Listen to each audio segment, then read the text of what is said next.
failed to give proper directions. And therefore, the repeat elections were held under the same cloud and therefore boycotted by the opposition. The Malawi court subsequently did better than the Kenyan court. It looked at what the problem was and directed what must be done before the repeat elections. And Malawi got an opposition person as president.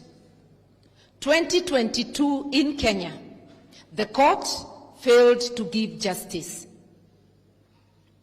And the whistleblower let us know what was in the server. We are therefore saying, do not ask us whether the whistleblower is accurate. Do not ask us whether our information is accurate. The responsibility to keep records is not ours. It belongs to a body we pay called the IEBC. Open the servers and the truth will be known once and for all. If we do not open these servers, we shall be again sweeping the dirt under the carpet, and one day this nation will explode. We must have the servers opened this time, and that is period. Finally, I want to say this, that all demonstrations by Azimio have been peaceful. Even when they try to lie, the truth always out. They lied in pictures about the past demonstration, but the nation, and I want to thank the NTV group, the nation was able to uncover those lies by reminding us that these were pictures taken from before. Some were not even Kenyan. Shame on anyone trying to feed Kenyans with lies. And even that apology by the DCI was not sincere, because the behavior of sections of the police has continued to be the same. Recently, a police officer died from injuries during a demonstration in Kisumu. What did they say? That the officer was killed by Azimio demonstrators, only for information to leak that he was run over by a police vehicle, and up to this day, we do not know whether they ever stopped to take him to hospital or whether he was taken much later. Shame on them for trying to paint Azimio as violent. All our demonstrations have been peaceful. Hell breaks loose only when police throw tear gas and shoot us with live bullets. We want to say, you can have the might of guns. We shall arm ourselves with the might of the masses. It's gun power versus people power. It is the smoke of whatever chemicals they throw at us, tear gas versus people power and people resilience.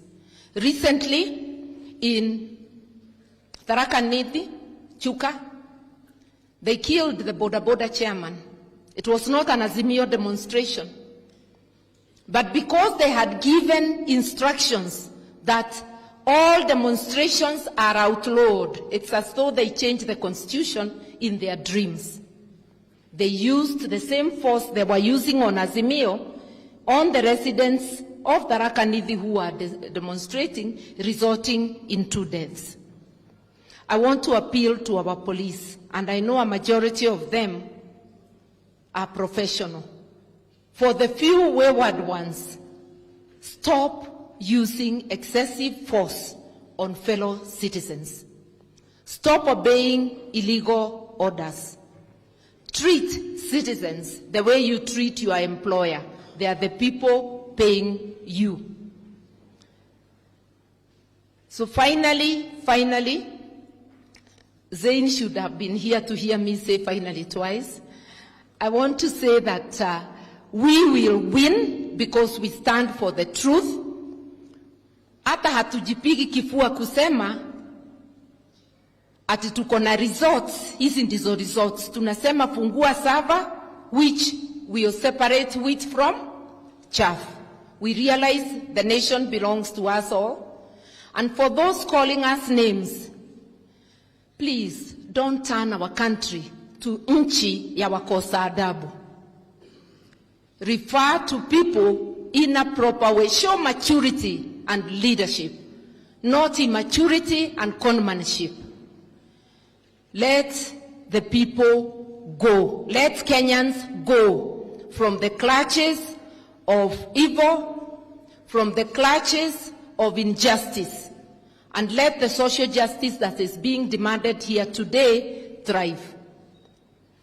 My sister Caroline, I wouldn't worry about Kanchori's book because he is giving his truth as he sees it. One may dispute a section or another, but there is no doubt that the young man is Azimio blood and that he did his work when he was sent to do. Let us allow open debate on issues, even when you do not agree 100% with what people say. Without much ado, allow me to call our leader, His Excellency Raila Amolo Odinga. Get up.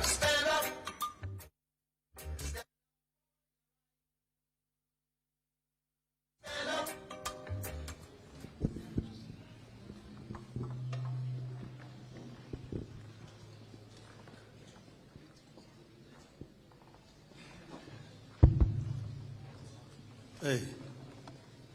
Hamjambo. Asasi za kijamii, hamjambo. Comrades power. Comrades power. Asanteni sana, you may be seated. Think you know, you have sat for a long time. And therefore, after sitting for so long, the other process sets in. Now, the biggest disadvantage, speaking at last, that everything else has been said. So you now find yourself just dealing with the dregs.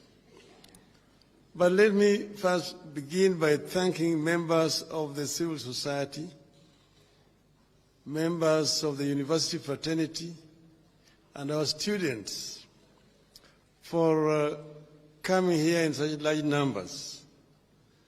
We decided that we have been talking too much sometimes to ourselves, that today we want to be listeners. Let us sit down and listen to the people. And you have not disappointed. Those who had opportunity to talk have not disappointed.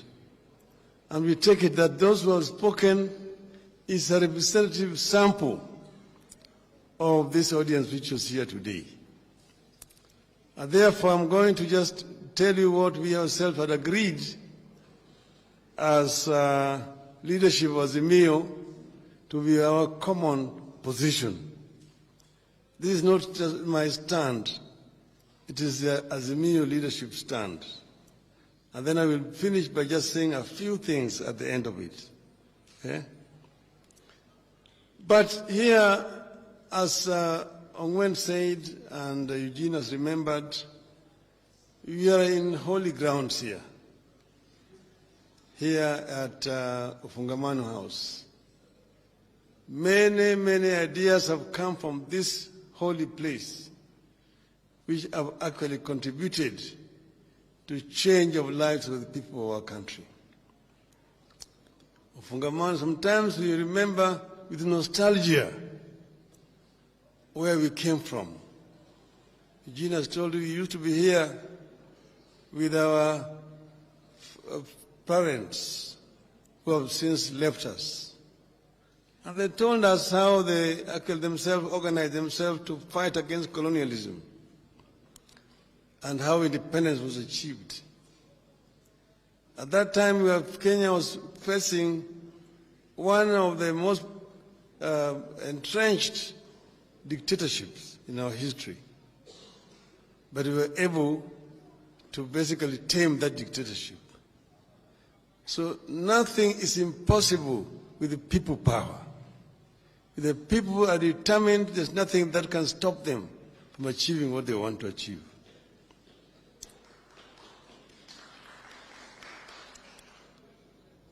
Over the decades, this venue has become synonymous with our quest for a more perfect nation. Each time we have taken a stand here, the nation has overcome confusion, doubts, and fear, and taken a stand for the better. Although we have held deliberations here that shaped our nation, none has taken place under circumstances as worrying as is the case currently. Kenyans have never had to struggle this hard to put food on the table or take their children to school. Even the civil servants have never gone without pay up to the 13th of the month. When we held frequent meetings at this venue in the 80s, 90s, and early 2000s, we aimed to end the single-party rule and give ourselves a new constitution. As we meet today, both the multi-party democracy and the constitution we fought for are under attack. Our electoral system is under attack, and all the work that we have done in creating the Independent Electoral and Boundaries Commission and introducing the use of technology into our elections are clearly going to waste. Despite the Constitution that calls for inclusivity in public affairs, the professional civil service that we have tried to build since independence is being dismantled through tribal appointments and sackings. It seems to be the fate of this country that each time we are on the ascendancy, something happens to pull us backwards, and it always begins with elections. The election of 2007 pushed us to the brink, wiped out a thriving economy, and broke the ties that had held Kenya together for decades. This election of 2022 and the regime that emerged from it may be the most regrettable thing to have happened in our country's history. The failures they have recorded in a mere 6 months, including record of high cost of food and a collapsing economy, should be enough warning that we have to act quickly and decisively. We have been told, and I quote, "The only thing necessary for the triumph of evil is for good men to do nothing. Read also good women," unquote. Our presence here underscores our refusal to be the good people who did nothing and allowed evil to triumph in our country. Something fundamental must give this time round. Otherwise, we could lose a whole country. Our wish is to achieve the overhaul of our state of affairs with the involvement of the people from all segments of our society at every stage. We will engage in the bipartisan process to which we have sent very able and competent representatives. But the people must not be left out or behind. We are not going into this dialogue for deals in smoke-filled rooms. We are going into this to secure and safeguard fundamental life and death gains for the people and the country. Throughout the talks, we expect the people to stand on guard and ensure it's about them and the country.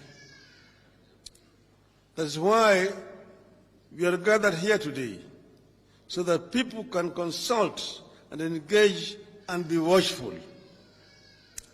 You must refuse to be party to the subterfuges of the past that are glossed over and compromised on fundamental issues for expediency. Something fundamental must give this time round, but only if the people stay engaged. We are not going into this to be rubber stamps. One of the things that has clearly been on display ever since these past 6 months is that Kenya Kwanza is a regime of rubber stamps.